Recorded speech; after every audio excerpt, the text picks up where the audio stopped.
Hi, I'm Dea. Hi, I'm Reece, and we are Literally dead. Happy Disability Pride Month. If you did not know, in the UK, since about 2015, we have been celebrating Disability Pride Month every July. And as a disabled person myself, I am registered blind. I thought it was important to highlight horror films about disabled people, sometimes starring disabled people, and, you know, that kind of thing. That jazz. Yeah. I will say it's harder to find films starring disabled people. Like, the ones I can think of are very, like, exploitative in a lot of cases, apart from, like, A Quiet Place, I think. So I'm kind of conceding and saying that we can do films about disability in general. Yeah. I am disabled. Let me know if you're disabled. I don't know. I think the thing is that nobody talks about Disability Pride Month because I guess it comes right after Gay Pride, which has always been very much in the news. But Disability Pride Month is not as well known, and I think it's important to discuss it in every aspect of life, because 20% of the population is registered or considered as disabled. It's probably more if more people went to the doctor. Oh, that's so true. Or if doctors did their job. Yeah. And I mean, everyone at some point in their life will be disabled, whether you were born with it like me, or an accident or illness happens to you later on in life, or just old age. Yeah. Old age will get you. That's always a bitch. My knee's already clicking and I'm like 24. Oh, my bag is something else. We went to a gin tasting, and as you can imagine, everyone there was like 50 plus. Oh my God. And there was a older lady who needed a chair to sit on, and I was like, Me too, girl. me too. In fact, she asked a lot later than I would have. Today we're doing a film called The Eye from 2002. Yeah. It was very big in J horror. I believe it got 2 sequels and an American remake. And it's from Hong Kong. We've never done a Hong Kong film before. Yeah. The first venture into East Asia, I think. And it's a Cantonese film, right? That's the thing. Letterboxd says Cantonese, and then the subtitles we watched it on YouTube, by the way, because we couldn't find it anywhere else. Although apparently it's on Disney Plus if you're in Egypt. So at one point they said, "Do you speak Mandarin?" And I'm like, I don't know enough about either of those languages to distinguish between them. Yeah, well, they speak Cantonese. So She says at one point that she can barely learn Mandarin, let alone English, when referring to moving abroad. That makes sense. Yeah. Yeah, that makes sense. We're going to give you a little spoiler-free synopsis, and then you can either watch the film and come back, or just stick with us. And then we'll be spoiling the film from after that. Like usual. Yeah, it's our little routine now. A blind violinist gets a cornea transplant and begins to experience strange visions. She tries to find the previous owner, I guess, of the corneas. The cornea. Yeah. Whose corneas are these? I don't remember where corneas are in the eye. Isn't it the little bump at the front? I should know. The lens, right? Isn't that cataract? No, cataracts is The lens on the eye, because that's what fogs up. I thought cataracts was the condition where it fogs up. I should know this because I've seen so many diagrams of eyes the doctors keep showing me. But you don't see them because you're blind. I see a little bit. Clearly not enough. What's a cornea? Leave me alone.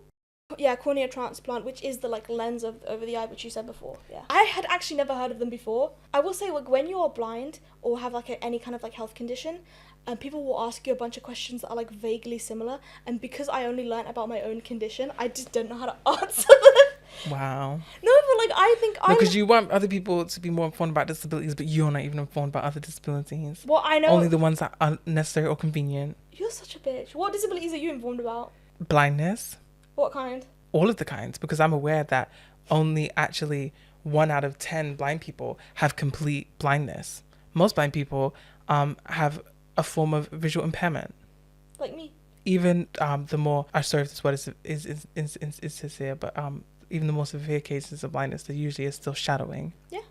Yeah. So that's what I know, and I'm just an ally. That's fair enough. It's because I have blind friends, and so we have all kinds of conditions. We do talk about it, but I don't know anybody who's had a cornea transplant or have issues with their corneas. What do you know about deaf people? I know that most deaf people don't consider themselves to be disabled, and they consider themselves to just be speaking a different language. I know that a lot of deaf people don't get cochlear implants because they don't see the need for it. They don't feel the point of it. I know that cochlear implants are most common in children of hearing families who are deaf. And a lot of deaf people marry other deaf people. You win. You win disability, man. I am the more disabled one, so it makes sense. Yeah. No, but you get weird questions like that, and then you think, I don't know, none of my friends have that specific condition. What do I say? I don't have that condition. Google it. Yeah. That's when you should say, like, why would you ask me? Why do you think I would know? Oh, because I'm disabled? Yeah. Wow. And then what's so funny is that, like, obviously, but disabled people themselves aren't immune to this. Like, I've asked my other blind friends stupid questions about their specific, like, conditions. Yeah. And stuff like that, which is quite funny. And then they're like, wow, you're like a sighted person. You're not even like the blindest blind person. No, because I have a you know, I can see enough to watch a film, which is great. Are you like the mixed race of like the blind community? Do you know what? No, because there was someone who, like, so I have useful vision in one eye, right? But it's not as good as yours, obviously. Mm-hmm. But then I went on blind camp once, and there was this girl, and she just had it split down the middle, right? She had one eye that was completely blind, and one eye that was like 20/20, you know? Oh. And so I was just like, are you blind enough to be? No, I didn't. No, say that. you was punched down on her because everyone punched down on you. No, actually, I've never been made to feel out of place by it. Because the thing is with visual impairment, it's like a spectrum, and everyone has like a different thing that's going on, right? Yeah. I know someone who had like tunnel vision. I know some people that they could see like shapes and colors, but they were so blurry. And I knew people who had no useful vision whatsoever. And there's all kinds of different things. There's deaf blind people. There's people who use symbol canes, people who use guide canes, people who use roller canes, all that kind of stuff, right? Mm-hmm. And people who have like more complex needs, who have multiple disabilities, right? And so when you just have different needs from everyone, even in amongst your own group, like nobody's not usually made to feel like they shouldn't be there, you know? Good. That's been my experience. I don't know if other blind people have had like a different experience, but do let me know if you have, because I used to go to a lot of like events for like blind kids and like camps and stuff like that, which was very lucky. It gave me a lot of confidence. If you're interested about like blindness, the RNIB is a pretty good resource for looking up things. Even if you have a blind friend and you want to know things like how can I guide them, how can I help them, things like that, the Royal National Institute of the Blind, RNIB, is a very good resource, and a lot of other like blind groups are very useful as well. Also, if in doubt, just ask. There are so many like people online, right, who get asked about the disability all the time and they get a bit fed up. But I think it's about like it's a person to person thing. So if you ask someone on the street about their disability, they might not want to answer you. But I'd say 9 times out of 10 they're quite happy that people are actually asking them instead of just assuming shit about them. Yeah. Because I had this instance where like I used to use a symbol cane, but now I use a guide cane. But as a young kid, I was using a symbol cane. And this woman, she was explaining to her kid in the completely wrong way. She was very dismissive and rude about it. Whereas I've had other instances where people have come up and asked me, like older people, right? Who have been like, why do you need that? And I'll just like talk to them. Yeah. But it's usually people with kids who don't want to like ask. They just want to they just want to seem smart. To their kid, they just want to explain it, but they can explain it completely wrong. Yeah, but they don't want their kids to know they're a dumbass. Yeah. Your dad is dumb. Their dad. You calling my dad dumb? No, the hypothetical parent. Yeah, your mum's dumb. Your dad's Your dumb. mum is dumb. Your dad is dumb. Yeah. They don't actually know everything. They don't know. If in doubt, speak to the person you're curious about, you know? Yeah, just ask.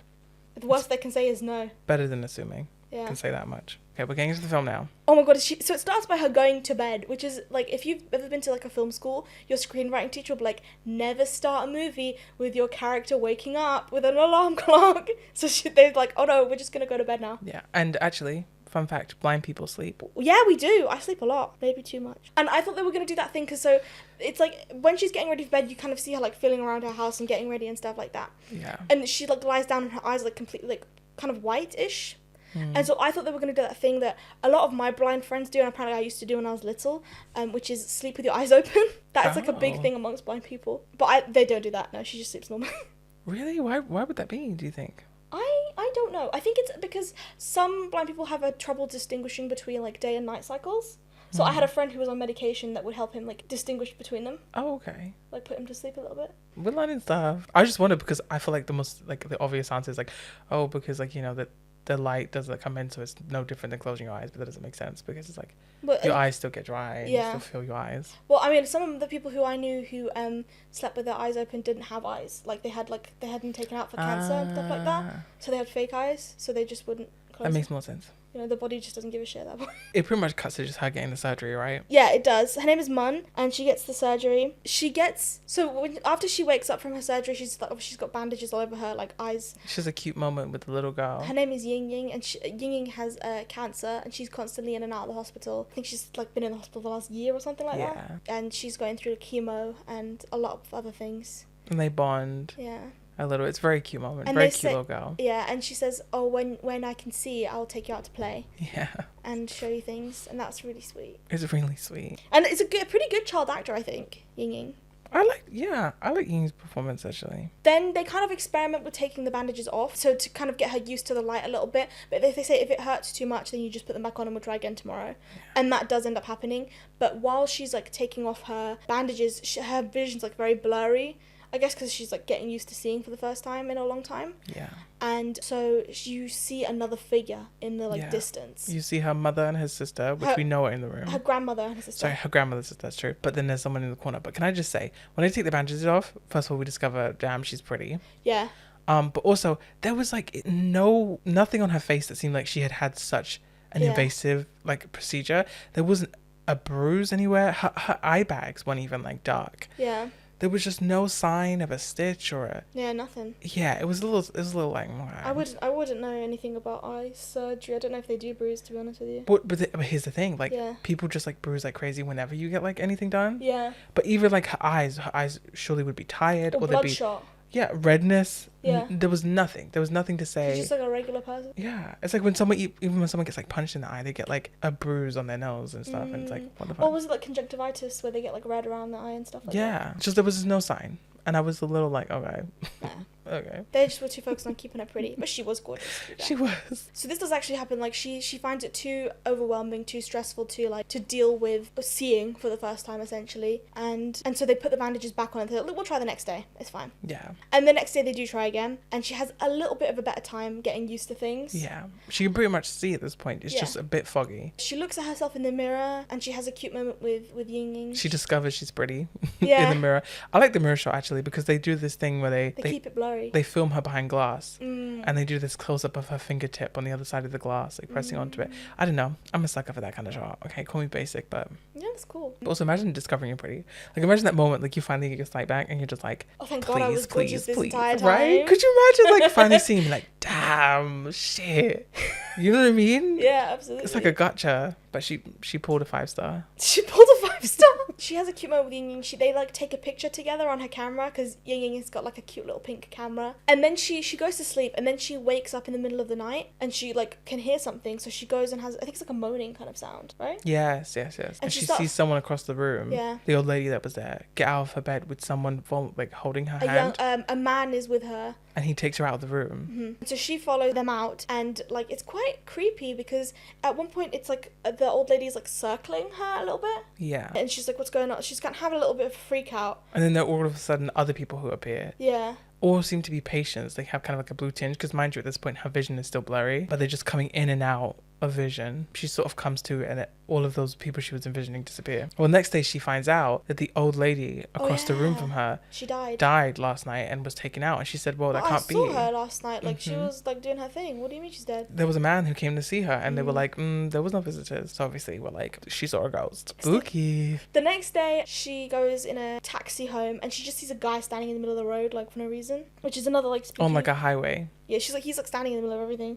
and no car seemed to be acknowledging him. Then she goes to a doctor's appointment with a doctor who's kind of cute and he, like, they're kind of feeling each other a little bit. And at one point the sister is like, so what are you doing, like, after this appointment?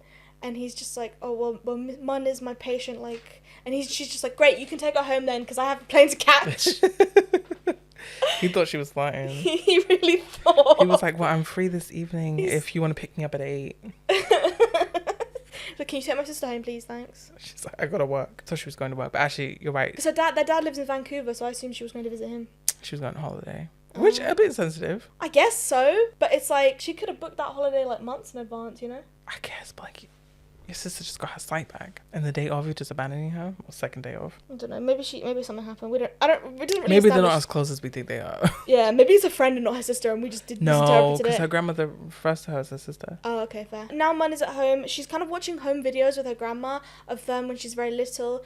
You kind of find out that her parents are divorced. That her father's abroad with this plan of bringing them eventually. Yeah, and she's like, well, I can't read, because, like, you never really think about it, right? But people who are completely blind, they obviously never learn how to read in the way that we do. They learn Braille and other things. Yeah. Although there are actually a good chunk of blind people who don't even... I think more people should learn it. I've attempted to learn it in the past. I mean, it's interesting what the doctor says when she sees him, that, like, she has to learn what things are by sight. Yeah. Because she's only, like, he uses the example of, like, a stapler. Because she didn't know what it was when she looked at it.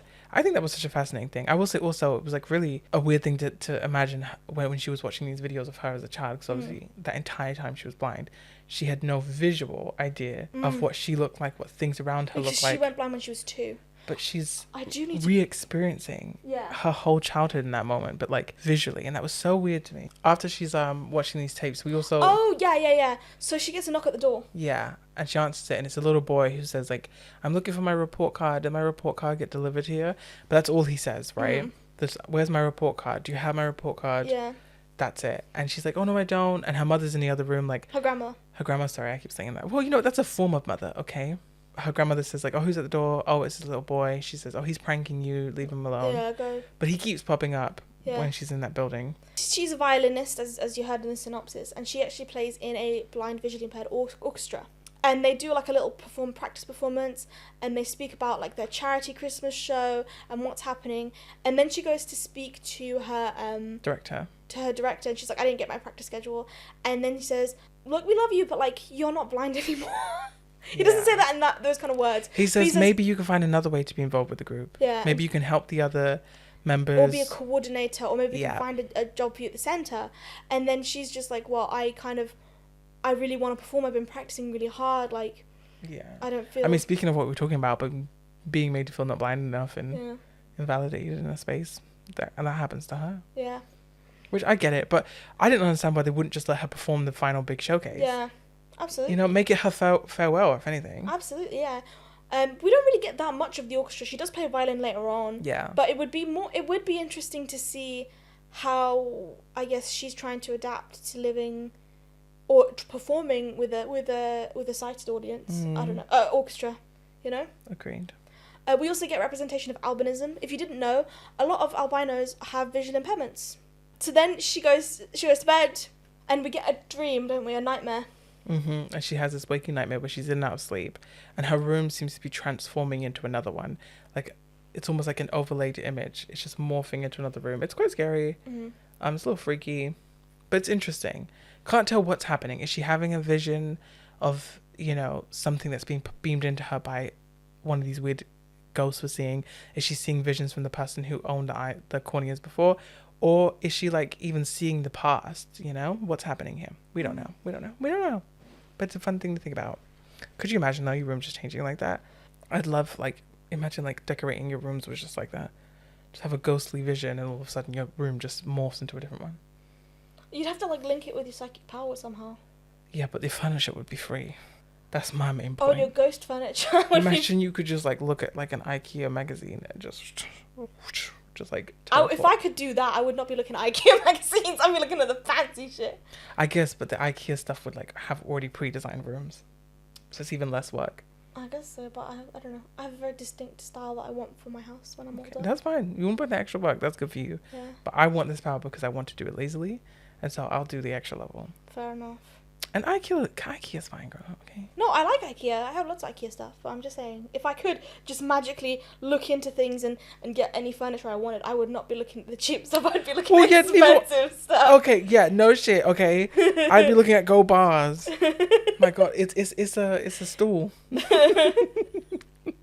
looking at Ray Ripley. You have another scene of her with her grandma, and her grandma notices her talking to the boy who's looking for his report card again. Mm-hmm. And she looks through the peephole and she sees no one there with her, and she's like, oh my God, she's crazy. She's gone crazy. Oh no. She thinks something's wrong with her. Yeah. Which cut her some slack. She went through, like, a crazy life-changing thing. You're allowed to be a little crazy, I think. Yeah. You're allowed to be crazy anyway. Just be crazy. she does see the little girl at the hospital again. Yeah. And she tries to offer her a snack, but she's like, I just had chemo. Like, I can't eat right now. Which is fair. Yeah, chemo does destroy an appetite. So she goes to visit Ying Ying, and then we cut to a scene of these parents. We've not seen them before, and we don't see them after this. And they're discussing the death. Like a counsellor? Yeah, a counsellor. Or I thought they were kind of like a spiritualist type It could have person. been. I couldn't tell. Yeah. And they're discussing the death of their son, and he's like saying like, oh, I can't believe he died, and if only I was less harsh on him, like, and the guy's like, well, you know, he might be a restless spirit now because spirits think about the last thing that consumed them if they had a sudden death. And they're like, what did you think? What was the last time you spoke to him about? And he was like, oh, he lost his report card. Ooh. And that's when we realised, obviously, it's the little boy. The boy's dead, yeah. Although you probably knew already because they weren't hiding it, I don't think. No, it's very obvious at this point that what she's seeing are dead people. Yeah. I see dead people. You don't see anything. I see some things. I have useful vision. We just established this before. Oh yeah, she's not real blind. She's mixed race blind. She has another nightmare. Yeah, a waking nightmare again. Her room starts transforming again. Yeah.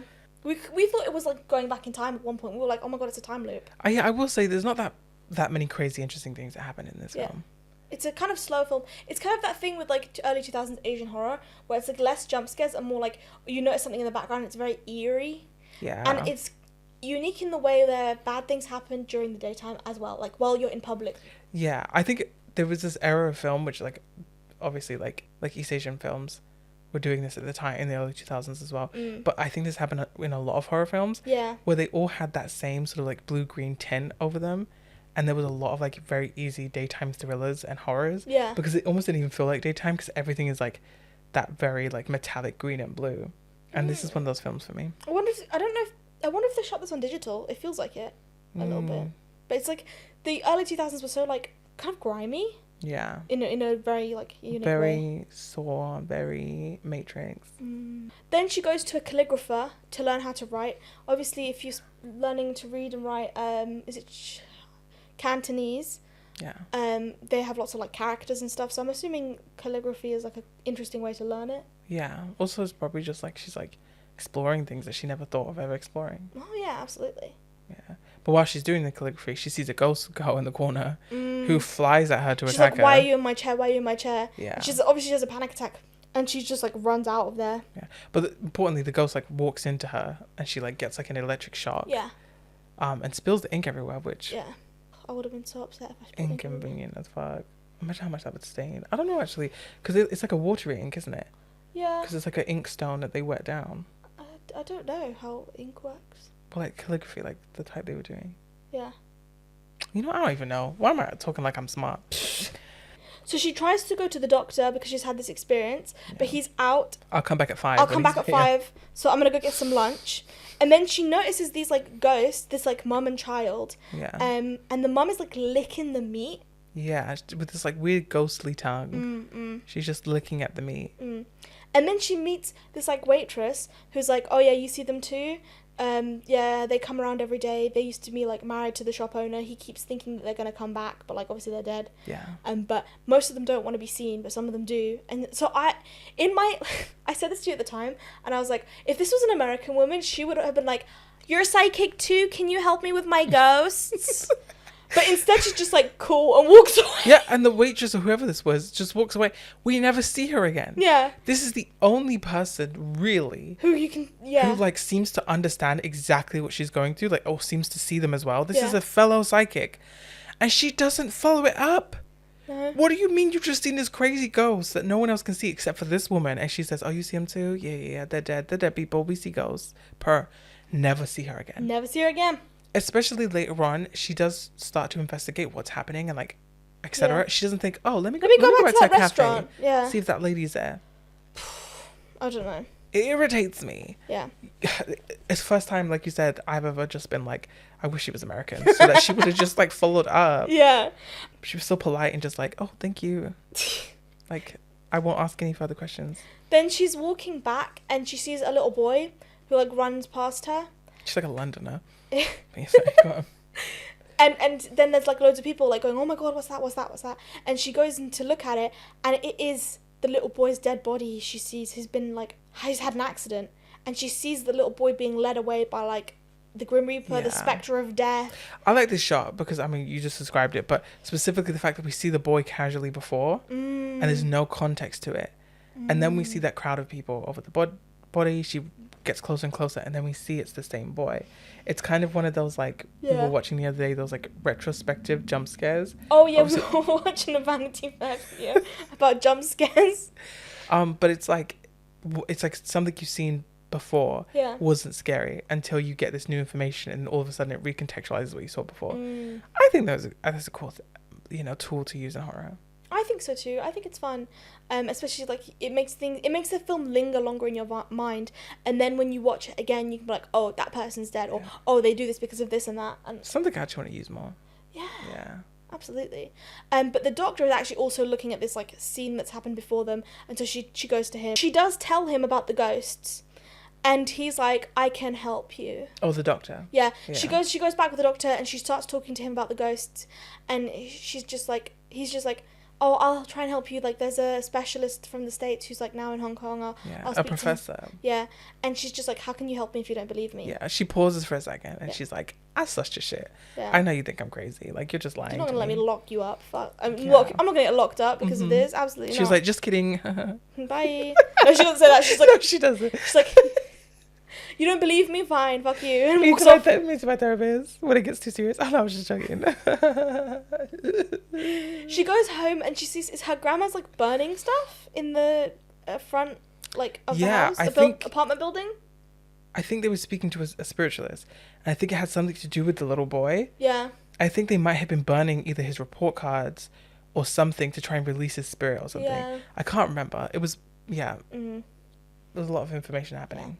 And so she decides, she's like, oh, I'm just going to go up and, like, I'll see you guys in a bit. Yeah. And so this is my favourite scene in the movie. It's the most famous one. I think it went viral on TikTok a while ago. Mm-hmm. It's the elevator scene. So if you just Google the 2002 elevator scene, it will come up. She is waiting for the lift. The lift comes down, and she sees someone in the corner of the lift, back turned. She looks up at the security camera footage of the lifts, and she sees that there's no one on the camera footage, so she knows he's a ghost. Yeah. And then, like, she's waiting there for ages, and this couple walks past her and gets in the elevator. Gets in the lift, and they go up, and the lift comes back down. Well, no, there's a second lift to the right. Oh. That comes down, and she thinks, oh, I'm going to take this one. I thought she was getting in the same lift. That's my bad. It's a different one. So the left one goes up, the right one dings, and she's like, okay, I'll get this one. Not the ghosty one. Yeah. But then as the door closed, the ghost is now in her lift. Yeah, he appears behind her. And it's really cool because it's like because the inside the lift is very like metallic, so it's kind of like a blurry reflection. Mm-hmm. And so you see first she's on her own, and then the reflection of him comes in the back. And it's a very tense scene because there's like noise, like it goes boom, boom, boom as the like lift goes up further and further, and the score rises slowly, and as she gets higher up in this lift, he starts to move. He's floating backwards towards her and slowly turning. Yeah. And as he turns, first you only see his feet, but eventually you see his face. As he turns, half of his face is like mushed. It's caved in, which we can only assume he was in some sort of like elevator accident. Yeah. And so she runs out of the lift as soon as the door opens. As soon as the door opens. And she tries to unlock her apartment. Turns out to be the wrong apartment because she got off on the 14th when she should have gotten off on the 15th. Yeah. So then she runs into her flat. Yeah, well, she runs up the stairs. Yeah. And that's where the little report card boy chases her up the stairs saying, do you have my report card? Do you have my report card? Yeah. And he jumps out the window. She turns the corner, and then he just keeps going and runs and jumps out the window. Yeah. Gotta say, this scene is so interesting to me because, and this has been explored in like a few like shows and films, a lot of which I've not seen, but this concept of like seeing these terrifying images and these terrifying ghosts, but they can't actually do anything to you. Yeah. And it's kind of pre-established, like with the little girl, or the woman or girl that says, why are you in my seat, and charges at her earlier on and completely fades into smoke. Yeah. It establishes that the ghost can't really do anything or touch her or interfere in any way. So you kind of know for the most part that the ghost in the elevator can't harm her. Yeah. It's just scary. And that's just like such an interesting thing to think of. Like the couple who gets in the elevator before she does. Yeah. They can't see that ghost. So they had a completely normal elevator ride. Like nothing ever happened. Like genuinely fine. The only difference is that she can see and hear them. Yeah. But I think that like, so a lot of people don't like ghost movies because of this. For me, it's like a case by case basis. Like if the movie's good, then I'll like it. Mm-hmm. How do you feel about it? about like ghosts who can't do anything. Yeah. How do you feel about those kind of movies? I think it's cool. Oh, okay. I think it has its place because like I think we get plenty of like poltergeisty ghosts who like throw things around the place and stuff and possess people. I think it's so cool to have like this like element of like it's just visual, because at the end of the day it's gonna scare you just the same. You know what I mean? Yeah. Because it feels real, even if it's not necessarily gonna like come at you or hurt you. I think that's so much more like interesting. Okay. Do you not like it? I think it really depends on the case by case basis. Like, I didn't like it in like The Conjuring, even though people could hurt. You know what I mean? Obviously, the first half they can't hurt you, and then the second half they can. But I like this film. But I think I kind of do prefer it when the ghosts can hurt you, but they have like rules. Do you know what I mean? Like in like The Ring, I like that one. Oh, okay. Or Talk to Me. I think that the psychological aspect of like being able to see things that no one else can could be explored in a really interesting way. And I've seen it in this film, but I haven't seen it in that many films. See, I will say about... I don't watch a lot of ghost films, to be honest with you. I think Talk to Me is different as well, because that completely takes over your mind. So even though it doesn't technically control them, it makes them, like, completely changes exactly what they're saying. Yeah. So that's different to me than what this is. I think this is cool. I don't know. I'm all for it. In fact, I think I like this more than I do, like, the poltergeisty films. Poltergeisty films, they have their place, but again, I don't watch that many ghost films, like, so I've only seen, like... What's the famous one? Poltergeist? No. The one with, like, the CCTV cameras in the house. Paranormal Activity? Yeah. Like, I prefer this over that. I don't think I've seen Paranormal Activity. Damn. Okay, maybe we'll have to do a watch along or something. Yeah. Okay. But now we have a montage, essentially, of her being a shut-in. Like, she just won't leave the house. Yeah. Her sister tries to help her. Her grandmother tries to help her. Nobody can get her out of the house. Yeah. She just stays in all day and, like, plays violin. She's essentially pretending that she's blind again. Yeah, which the doctor does say. I loved what he said here. He said to her that you can, like, stay, you can stay here and pretend that you're still blind, or to pretend you're blind again. But even when you were blind, you didn't, like, stay in all day, yeah, you know? you did stuff. Yeah. I think it's an interesting concept that you're more of a shut-in because of the things you can see than the things you can't see. I know loads of blind people who are like really adventurous and who just do all this kind of stuff, and then I see able-bodied people who are really scared of things, you know? Yeah. This is like I don't know if anyone else who's disabled has this thing where like an able-bodied person will say I don't want to do that because it's like hard or it's too much effort. Yeah. And then I just think, okay, but you should still do it. My life is good and I don't really have that many like negative, I have negative feelings about my disability all the time, but at the end of the day it is kind of cumbersome to live with. Yeah. So it's like, if you want to do something but you don't want to do it because it's cumbersome, it just feels like, what do you have to complain about? You know? Yeah. I'm not talking about people who have depression or are not feeling it, you know, that kind of thing. Yeah, that's so ignorant. I don't know, that's just my feeling. I think you can take it either way. You can take that as empowering, but you can also take that as very ignorant. What, of able-bodied people's struggles? No, for you to be like, I know it's difficult, but just do it, like, down girl. I'm not talking about people who have more complex needs than myself. I'm talking about people who have less complex needs than myself. Even so. Especially like the rich, but like, kids. But there is some people who have more complex like disability situations than you that will look at you and your struggles and be like, just do it. Absolutely, and they should. No, girl, it's ignorant. No, why shouldn't they be like that? You know what? I want to let the people at home know that if it's really hard, that's okay. Yeah, you should still try. You didn't say try, you said do it. Yeah, it's do very it. Different. Do it doesn't mean to succeed. It means just go for it. You're the villain. Go for it. You're the villain. You see, villainizing disabled people, Disabled Pride Month. We're pre-recording this. It's not Disabled Pride Month at the moment. So I will punch you. And then I'll see you in August. So the doctor takes her to her orchestra. Yes. To get her out of the house. And she plays for them. But she kind of has a ghostly experience now. She like plays the violin, but the way she plays it is so like menacing, and it goes on for a really long time, and you get all these like trippy visual shots of her playing and mixed in with other things, and it's quite scary the way she plays it. And she faints, and then obviously the doctor and her like teacher like run up and be like, oh my god, we have to like help you, and she gets put in hospital again. I will say there was a very small scene in the middle of all this where the doctor is talking to that professor. And he's sort of essentially saying, or it might be his uncle, who's also a doctor. Basically, they were telling him, like, oh, you need to leave that patient alone. You're getting too close. That's his uncle, yeah. His uncle is also a doctor. And then the doctor admits that he's in love with her. Yeah. He's trying to get her, like, the person's cornea's, like, records, essentially. And he's like, that's unethical. And he's like, well, I need to because I love her and she's going through something. Yeah. that's when her sister calls him, and he's like, I have to go to her. I love her. Yeah. So she goes to the hospital, and she gets visited by Ying Ying. The little girl. Yeah. And Ying Ying is talking to her and telling her, like, lots of things. And then she realises... And the man comes up behind Ying Ying, and she realises that she's dead. Yeah. And she runs out into the hallway, emotionally distraught. Yeah. And a doctor comes out and is going to tell her what's happened to Ying Ying. Yeah, he said, oh, she died, she didn't make it through the surgery. And she's like, I know. Yeah, I just saw her. It's really sad. It is really sad. She's a very sweet little girl. I think she works very well as the, like, heart of this movie. You can kind of tell she's going to die already. Yeah, right from the beginning. But the way, like, they interact with each other, it feels very, like, nice. And also, I thought her death was going to be used a lot earlier on, just as a bit to be like, she sees ghosts, right? But they didn't. Instead, they used that old lady who dies in the night. And instead, the little girl's death is not about her ability to see ghosts, but is just about the girl's death. Yeah. And I liked that. It really was just about that loss. Yeah. She goes to Ying Ying's funeral, and she kind of expects to see her there. She's like, oh, I'm waiting for Ying Ying. Like, I thought she'd be here today. And she says, I'm not afraid of what I'm seeing anymore.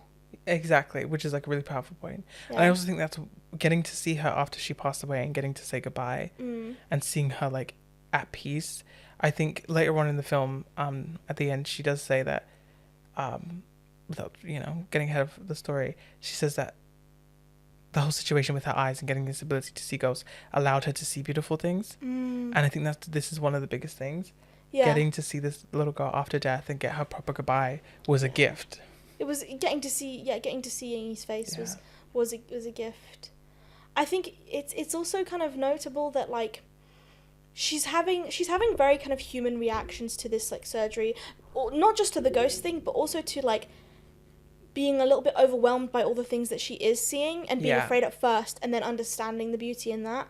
And I think it's really notable that she wasn't, like, you don't get to see that much of her before the surgery because you only get that, like, one scene. Yeah. But you get the impression that she was a complete person. She wasn't just yearning for sight her entire life. She was going out, she was doing things, she was having a career, and the sight is just helpful. Yeah. You get that a lot when you discuss doing things as a disabled person. You have so many people like, you're so brave, and it's like, I was doing laundry, bitch. It's not that brave. So brave. Not because you're blind, just because you're you. You were doing laundry? I was. You're so brave. It's kind of cheesy to say, but it's like, we're people too. We have lives. We're doing things, We have romance. We have jobs. Well, other people have romance. Yeah, I was going to say, and other people have jobs. Not me, though. Not me. But I know people who do. And it's nice to see that, like, Mun as a person isn't changing that much. She's just being herself, but now with sight. Yeah. And they, of course, go to the little girl's funeral. And she does see a ghost in the corner. Yeah. And the doctor says, oh, is it Ying Ying? And she says, no. It wasn't her. Yeah. And they're on the train going back from the funeral, and the doctor gives her a card that Ying had made for her. I don't know how he got this card, because he wasn't related to them at all, and he wasn't the original doctor that was at the original hospital. This is just her boyfriend doctor, It's her GP. He's like her eye therapist, I'm helping her see things. She looks at the picture and she's like, that's the wrong picture. Like, who's that in the picture with Ying Ying? She's like, that's you. Yeah, do you not know what you look like? And she's just like, what? And then she freaks out. I think she looks at her reflection in the train window. Yeah, and we see that the reflection she's been seeing since the beginning of the film, when she first looks in the mirror, is a different woman than what we've been seeing. I think it's handled quite well, because I didn't expect that at all. I didn't expect it either. I think it was a nice show. It was a nice twist. It was a nice glass shatter. Also, I think... Yeah, she smashes a mirror, by the way, when she gets home. Yeah. I think it's pretty obvious, though, at this point, too, that we kind of assume that the woman she's seeing is whoever owned the eyes before, or the corneas. Yeah. Well, you kind of, you understand it's her straight away, but I just didn't expect that twist at all. Oh, yeah, I didn't expect that twist either. That was so cool as well. And mind you, the girl she was seeing in the mirror is also gorgeous. Absolutely, yeah. She won't be disappointed when she sees this. But she goes home and she, like, smashes the mirror, and there's a really cool shot of her, like, there's, like, different shards of different reflections, and it's also different angles. So some of it's, like, her, and some of it's the other woman, and they're all, like, taken from different angles, and I think it looks really, like, trippy and cool. And then the doctor gets the records of the person who used to have the eyes before, and her name was Ling. Yeah, and so they go on a road trip, right? So yeah, the doctor finally gets Ling's records, and then they go on a road trip to the hospital where the donor, let's call it the donor for now. They go to, is it Thailand? I can't remember. Because they speak English in this part. Do they? Yeah. I didn't even realize. I was just reading subtitles. They spoke English at this point in the movie, and they were like, he was like translating, and obviously Mun doesn't speak that language, and so she was just like chilling out, and then she gets like a feeling, or does she see a vision? She sees a vision. Yeah. And then she's like, this is the place. Yeah. And they have this conversation with this doctor, Dr. Ake, and he's like, he originally doesn't want to help them, but then she like convinces him essentially. Yeah, she's like, oh, we need to see, we want to thank the family of the donor. And he's like, no. And then she basically admits, like, I've been seeing things. I've been seeing the same things. And then he instantly is like, right, follow me. Yeah. So while they're walking to the house, they get this kind of exposition dump. Well, what house? The mum's house of... See, you just jumped some context. I'm sorry. So they follow him. He's like gonna take them to the mother of the donor. Yeah. He was close with the girl at some point before her death. Kind of, yeah. Well, he seemed to know her. But it seemed like everyone in the town knew her, because I didn't know they were that close, because she was bullied as a kid. Yeah. And he even said, like, even I threw stones at her as a kid. Yeah, because essentially she walked past someone's house, said they were going to die, and then they did. Yeah. Well, she would weep outside of their door. Yeah. She would go, like, the subtitles were too small. Be crying outside of someone's house, someone's door, and then someone in that home would die. So people thought she, like, brought death, They thought she was a witch, and so they would chase her away from houses. It's that classic thing of, like, someone who, like, sees the future. People think that they... if anyone has seen Encanto, this happens to Bruno. Yeah. They think that he, like, makes bad things happen, but no, he just predicts things that are going to happen anyway. Yeah. They discussed this, and they said, they called her a witch, and she predicted a major, like, fire, and she ran through the town, and she was like, there's some bad's going to happen, No one believed her. They even threw water on her to chase her out, and then a few hours later, a fire happened, and then the day after that, she killed herself. Yeah. And I think her killing herself either had to do with the fact that she felt guilt about not being able to save people, but also maybe because she thought maybe they had convinced her that she was the problem. Yeah. Or maybe even, we didn't necessarily get to see this, but maybe they were mistreating her because, like we saw earlier, that because we saw when she was a little girl, she would get bullied because people were literally telling her that she caused the death of a boy that had died. And so I can imagine if they did it then they said that she caused the fire, Yeah. She goes up to... They talk to her mum a little bit, although she doesn't say much. Yeah. They go up to Ling's room. She has a look around, and she says, I'm going to sleep in here tonight. Yeah. And then does she have a dream? And the room, by the way, Ling's room is that room that she was seeing in her nightmares when so we were completely wrong about the time travel thing. Yeah, we was just confused. It was like, she's just seeing her memories, basically. Yeah. Sleeping in her room. And then you get Ling's memories of her being, like, chased around. It's, like, in black and white, I think, is it? Yeah. And you kind of see the way she lived her life, essentially. Up until her suicide. Yeah. You see, like, there's this, like, really cool, like, kind of Evil Dead-esque, like, first-person shot of her, like, running up the stairs, running up the house, and then you see, like, the thing that she hangs herself with. Yeah. And you see that, like, multiple times. Mun figures out how she can help out Ling. She goes downstairs and she's speaking to Ling's mum, and she's like, you need to come upstairs, because at this time, this is the time that she killed herself. Yeah, 3 a.m. 3 a.m. Oh my god. Among Us potion at 3 a.m. Sorry about that, guys. Okay. Oh, that's so bad. That's okay. Everyone's allowed a little brain rot.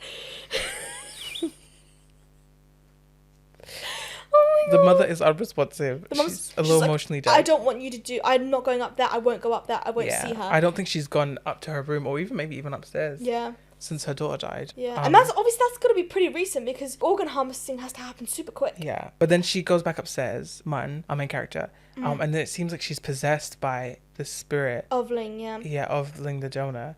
And she ends up, like, hanging herself. Yeah. And then she starts calling for help. And the mother can hear this, but is, like, panicking and stressing out. And she's getting flashbacks to when Ling actually did kill herself. And she didn't save her that time. She says this thing before. She was like, I protected her whole life. I never gave up on her. But then she gave up on herself. But this time, she actually does help. Yeah, she finally comes up. And then for a split moment, she, like, pulls her down. And she's holding her in her arms. For a split moment, her daughter, Ling, speaks through her. Like, she's possessed and speaks through her and speaks to her mother. She says sorry, She, like, apologizes to her mother. She's so sorry. And then her mother says, I already forgave you. Yeah. So it's kind of sweet.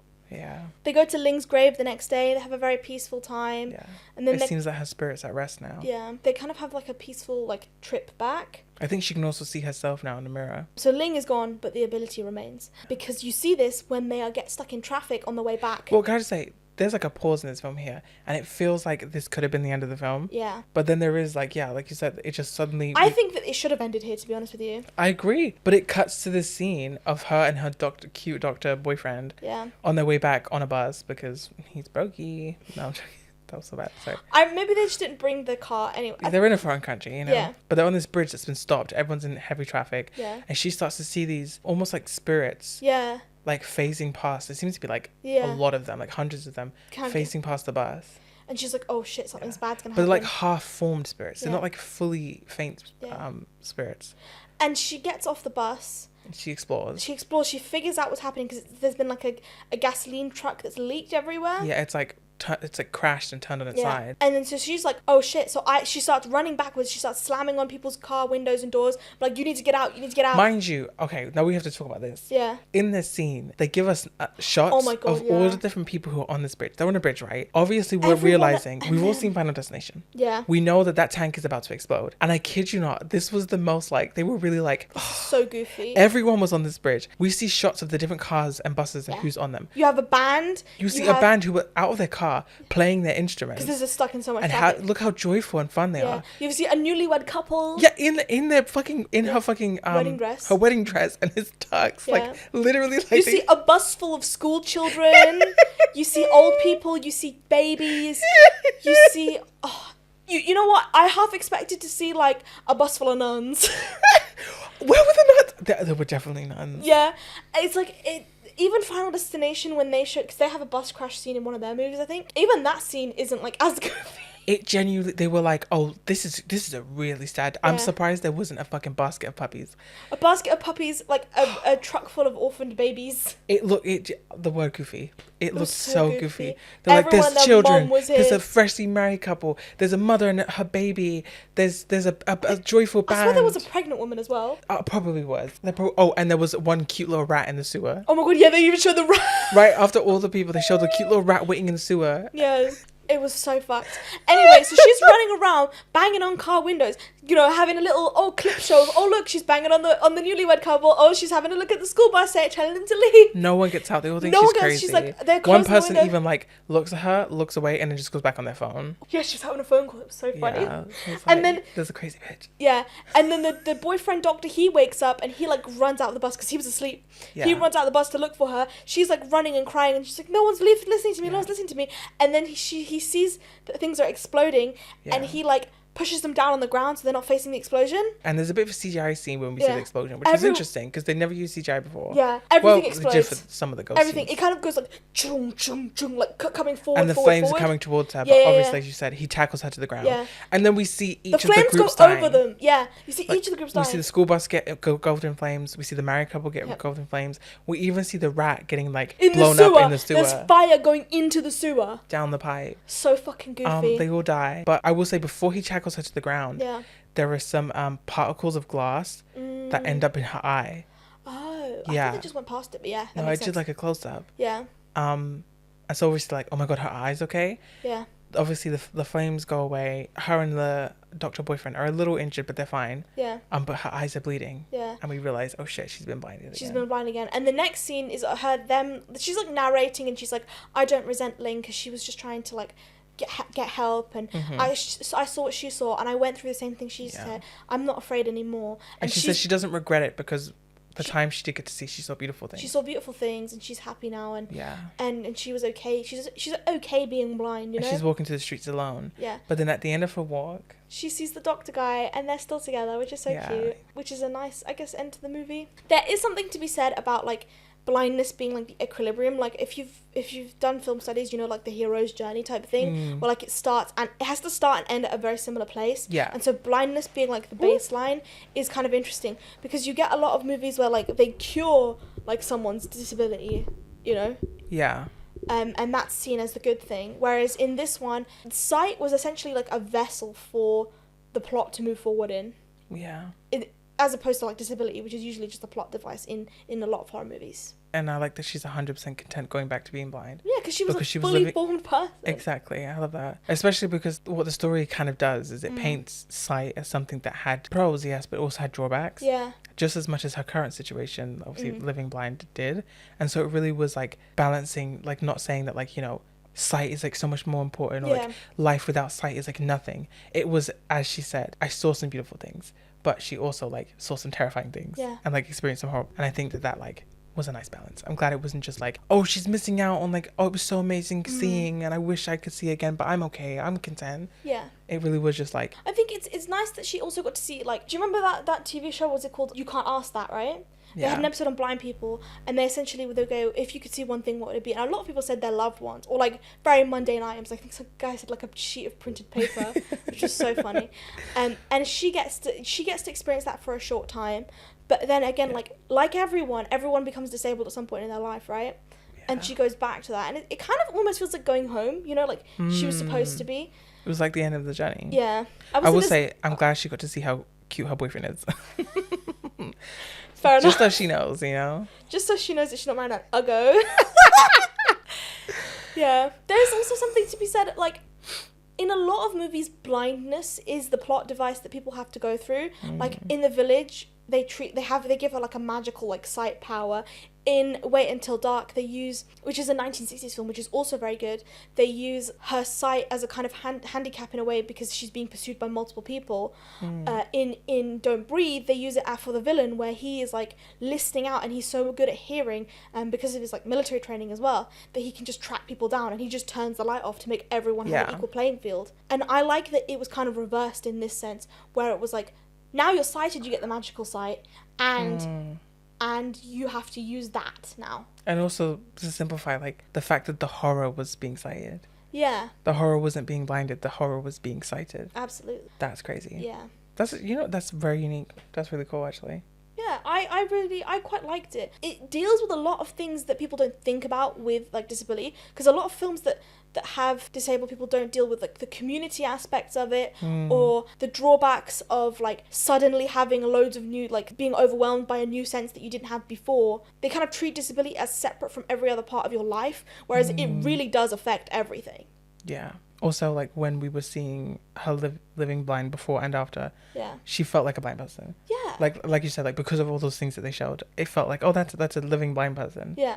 That's not just someone, like, sat, like, in their room, like, just being, like, she blind. Has friends, she has, you know, love interest, job, passions, and I like that. Even though she spends the majority of the film, you know what I mean, sighted, I think it's really great, like, disability representation, I think. But if you disagree, then tell me. Like, I'd love to hear your thoughts about it if you're also blind, you know? Her blindness felt like her default too. Yeah. Like, it didn't feel like she was someone who had, like, sight taken away and she finally gained it back and then she lost it again. She felt like someone who was blind. Like, that's who she is. Yeah. And then she was, like, given sight. She was inflicted with sight, almost a word I want to use. And it was like a traumatic but beautiful experience. And then she finally was returned to normal. Yeah. And that I think I like. I like that disability is considered the norm, because, you know what I mean? Everyone's normal is different, obviously. Exactly. But, like, disability is so often treated as the other. I will say that, like, in my experience, people who go blind as, like, later in life, because I was born visually impaired and that's always been my default, right? And I know lots of other people who've had their sight taken at a very young age, and they seem to tend to cope better than people who have gone blind later in life. It's very often that I see people who are visually impaired or blind adults who then are those who really clamour for getting their vision back, quote unquote fixing themselves or things like that. And I think it's really interesting, I guess, seeing someone who's so content in themselves and being visually impaired. Although I will say it's fine to resent aspects of your disability. It's annoying, you know, it can be really shitty sometimes. But I liked that this doesn't really have a kind of like self-pitying tone, you know? I like her as she's a good horror protagonist. I like her. Let's do some overall thoughts. I give the film 2.5. Okay. It felt nostalgic for the era. It was like very much like cut and dry, like mystery, like haunting. the investigation stage where you look for an expert and you like find out the information, the resolution, and then this one had a fun traumatic twist at the end, with the explosion and all the dead school kids. So it was nostalgic, so I really liked that. I liked a lot of the tone. Like I said, I really appreciate like these films that do that thing of like things look scary, but there's never any like actual impending danger, at least not until the explosion on the bridge, right? So there's a lot to appreciate there. But I will say the reason why I took away some points, obviously, is I think it's a little slow. I think at some points I was a little bored, like it was a little repetitive. I think really early on, it makes it very obvious that she's seeing ghosts in these like visions, and yet it just feels like it takes so long to just keep like showing you them and like more and more, and like it's getting crazy. And like I had it figured out right from the jump. Yeah. Even if I feel like I didn't know the premise or like the synopsis, I feel like I would have just like figured out really quickly, oh, she's seeing ghosts. And like I think most people do. And I just think they're like, oh, now we're going to do a build-up. I'm like, we already know. So the pacing is just, and like the fact that nothing crazily interesting or engaging happens that much. Yeah. You know, like the elevator scene is so tense and so interesting, but that's kind of a standout compared to everything else that happens. Okay. I give it a 3.5. Yeah, I gave it a 3.5. I think a lot of it comes from like a kind of, it's a very personal thing to me. And that's why I liked it so much. And I have a soft spot for anything that will represent any kind of disabled person in a way that I think is good. I give it like I think disability representation is like really great. Yeah, I will say I'm not usually one for like a slower like build up kind of ghosty film like this, but I really quite liked it, and I understand where you're coming from with like, oh yeah, I know that they're ghosts. I don't really care that she doesn't know yet. I want her to figure out earlier, right? Yeah, or like... But I kind of viewed it in a kind of like, I know what's going on, but she doesn't, and I kind of liked that aspect of it, because the first thing you're thinking isn't going to be, oh, I'm seeing ghosts, you know? See, especially if you're not a spiritual person. That's fine, but then I would have liked her to see more ghosts, because like, take like the boy with the report card. Yeah. She has like 3 ghostly encounters with him. You think she should have had different ones instead? Like the first one, and then maybe one later on, but it's just like... Or maybe the one where he jumps out the window. Yeah, they just keep repeating them. So, like, give us the first one and the one where he jumps out the window. Yeah. But they just keep, you know, like they repeat it like 3 times at least. And I was just like, you know, that's what I'm saying. Like, give us more unique encounters, like the ghost in the elevator. Oh, yeah. Or the calligraphy ghost. Like, the little girl was really interesting too. Yeah. But then, like, just some of it was really boring. Like, the couple at the restaurant was boring. It just felt like it was there just so she can have interaction with the waitress, which would be fine if the interaction with the waitress was more relevant. Like, speak to her, grab her hand, pull her into the chair, ask this woman how she knows you're psychic. Yeah, I don't know. I quite liked it as it was. I think there are aspects of it that could have been better, well made, and some editing choices that I didn't enjoy. Yeah. But what really pulls this down for me personally, obviously the technical stuff, but also the ending. So I like that she goes blind at the end, but I would have personally done it in a different way. I would have done it as the ghost takes the eyesight with her, you know what I mean? You get the ghost eyesight and you get the normal eyesight, but now that I'm leaving your body, I'm also taking the eyesight, essentially. And that kind of establishes equilibrium again.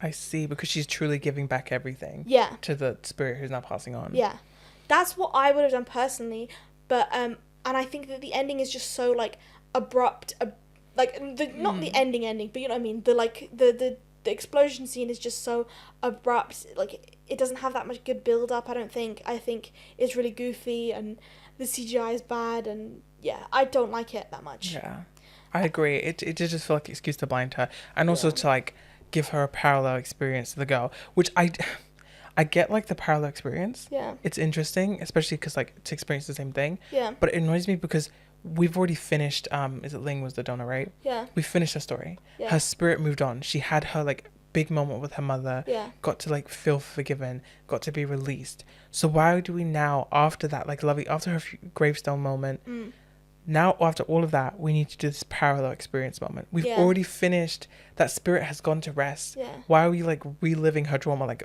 you know?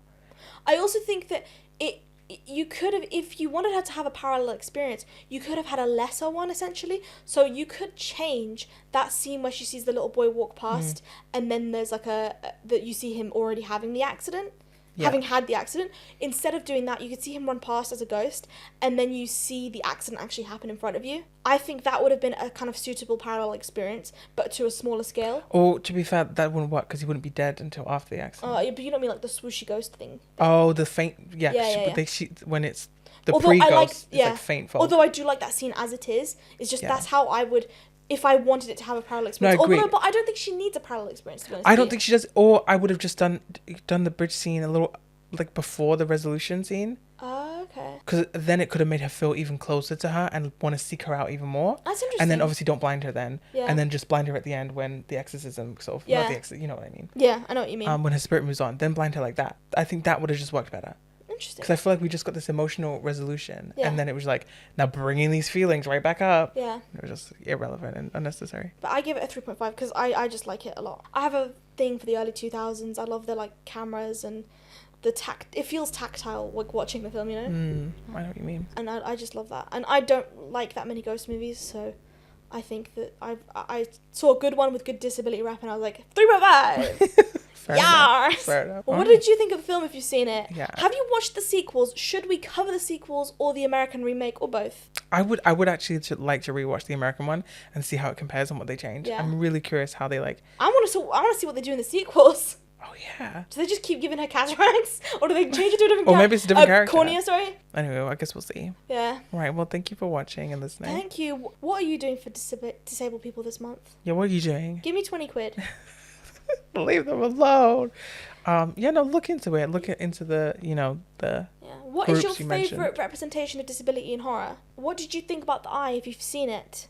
Are you disabled? Yeah. Happy Disability Pride Month. You can find us wherever you get your podcasts and on Instagram and TikTok. Yeah, and YouTube, of course. If you don't watch on YouTube and you want to see us, you can head over there to have a look. All right, thank you. See you in the next one. Bye. Bye.